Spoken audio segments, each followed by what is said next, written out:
You buy a new house in 2018 for $380,000. It passes inspection, it passes code. 6 years later, during a routine inspection ahead of a refinance, the inspector finds the OSB sheathing behind the brick veneer has delaminated from moisture infiltration.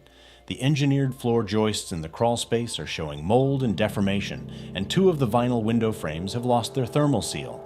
The repair estimate comes back at $28,000 to $47,000 on a 6-year-old house, still under a 30-year mortgage. None of it is covered by the builder's warranty, which expired at year 1 for materials and year 2 for systems. This is not a fluke. This is the predictable outcome of a material substitution program that began in the 1990s, was adopted industry-wide because it reduced builder costs, and has never reversed. Today, I'm going to show you exactly which materials are failing inside modern homes, which manufacturers have already paid out hundreds of millions of dollars in class action settlements over these failures, and the 3 specifications that separate a house built to last from one built to transfer liability.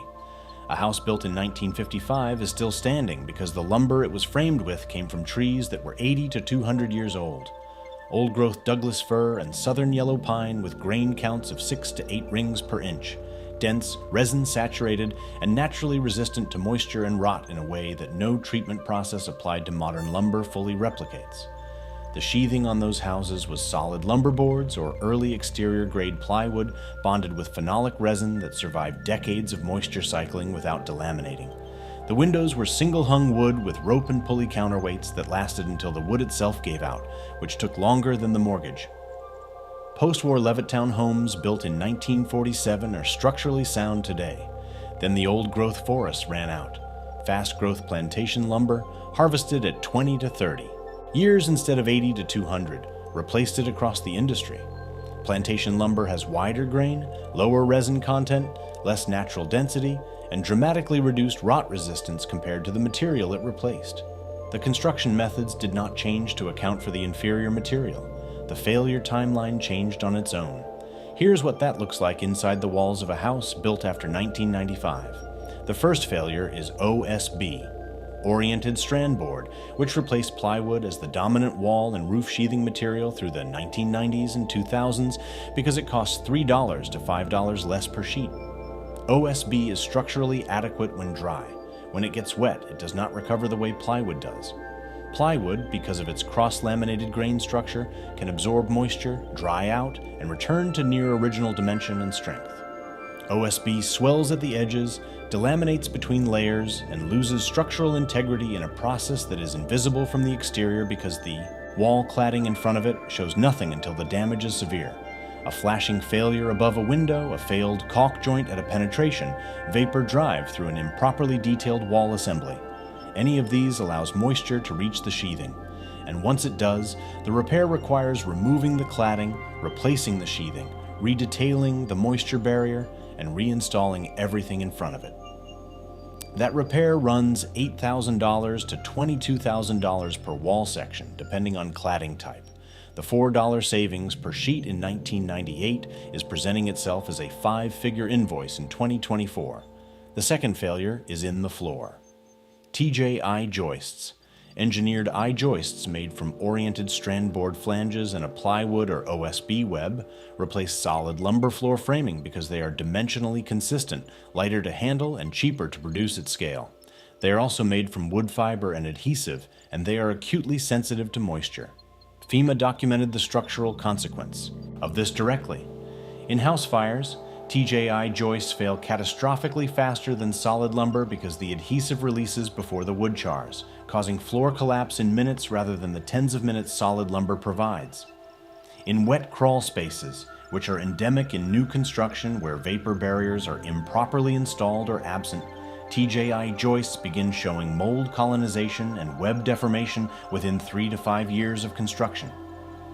Replacement of a floor joist system in a 1,500 square foot house runs $15,000 to $40,000.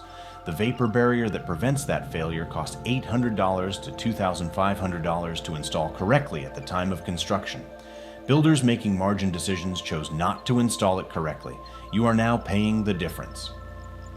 The third failure arrives on schedule, in years 10 to 15 at every window in your house. The double-pane glass units in vinyl-framed windows are sealed with a butyl or silicon gasket that holds an argon gas fill between the panes. That gas fill is what provides the insulating value advertised on the window's energy rating. The gasket has a designed service life of 10 to 20 years, degraded by UV exposure and by the thermal cycling caused by the vinyl frame itself. Vinyl expands and contracts at a significantly different rate than glass, and every temperature cycle stresses the seal at the perimeter of the unit. When the seal fails, the argon escapes. Atmospheric moisture infiltrates and condensation forms inside the pane where you cannot wipe it. The window has not broken, it has simply lost most of its insulating function. Replacement of the glass unit runs $150 to $400 per window. On a house with 30 windows, the bill is $4,500 to $12,000, arriving predictably in the second decade of ownership. Now let's name the manufacturers who knew this was coming. Louisiana Pacific faced a class action lawsuit in the 1990s over their Interseal OSB siding product, which was delaminating and rotting on homes across the United States within years of installation. The settlement paid out over $375 million to affected homeowners. Louisiana Pacific reformulated their product and rebranded it as LP SmartSide. Documented moisture infiltration failures in LP SmartSide have continued to generate homeowner complaints on houses built as recently as 2015 to 2020. The product changed, the litigation resolved, the failure mode did not fully disappear. Andersen Windows settled a class action in 2009 covering renewal by Andersen and related clad window products sold between 1993 and 2007 over water infiltration failures where the aluminum cladding over the wood frame allowed moisture entry at joints, rotting the structural wood core from the inside while the exterior appeared intact. Pella faced multiple class actions through the 2000s and 2010s over their ProLine series for the same failure mode. Both companies produced windows that passed installation inspection and failed on a timeline that fell entirely outside the builder's warranty window and partially outside the manufacturer's warranty window. The homeowner absorbed the repair cost. The builder had moved on. The manufacturer had settled. Before I give you the specifications that actually prevent this, drop a comment right now with the year your house was built and whether you have found any of these failures during an inspection or renovation. OSB delamination, joist moisture damage, fogged window panes. Tell me what year the house was and what year the failure showed up. I want to map the actual failure timeline against what the industry tells buyers to expect. Here is what you specify instead, whether you are building, buying, or renovating. First, plywood over OSB everywhere. Wall sheathing, roof decking, subfloor. Plywood costs $4 to $6 more per sheet. On a 2,000 square foot house, specifying plywood over OSB adds $800 to $1,400 to the material cost. That is the total premium for a sheathing system that dries out instead of delaminating. Any contractor who will not spec plywood on request is optimizing for their margin on a house they will never live in. Second, a sealed crawl space with a continuous 20 mil polyvapor barrier sealed to the foundation walls. The barrier costs $800 to $2,500 installed. It eliminates the moisture source that destroys engineered floor joists. The joist replacement it prevents costs $15,000 to $40,000. The math requires no further explanation. Third, fiberglass frame windows over vinyl.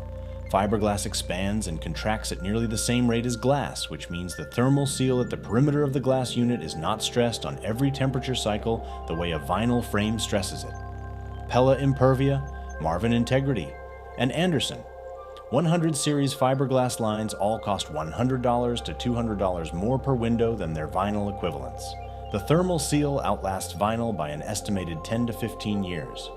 On a 30 window house, that difference is the gap between a $12,000 window replacement bill in year 12 and one that does not arrive until year 25. Here is the rule. 2 sentences. Ask for plywood. Ask for the crawl space detail. If a builder is using OSB sheathing and an unsealed crawl space as standard practice, they are building to the minimum code requirement. And the minimum code requirement is not a durability standard. It is the floor below which a building cannot legally be sold. Every material substitution in modern residential construction, OSB over plywood, engineered joists over solid lumber, vinyl over wood and fiberglass. Save the builder money on a house the builder will never live in, on a failure timeline the builder will never be responsible for. The warranty expires. The mortgage does not. The repairs arrive on schedule regardless of which one is still running.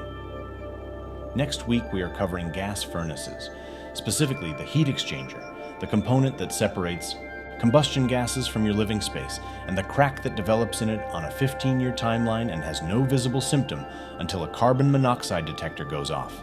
That one is not just expensive. That one kills people.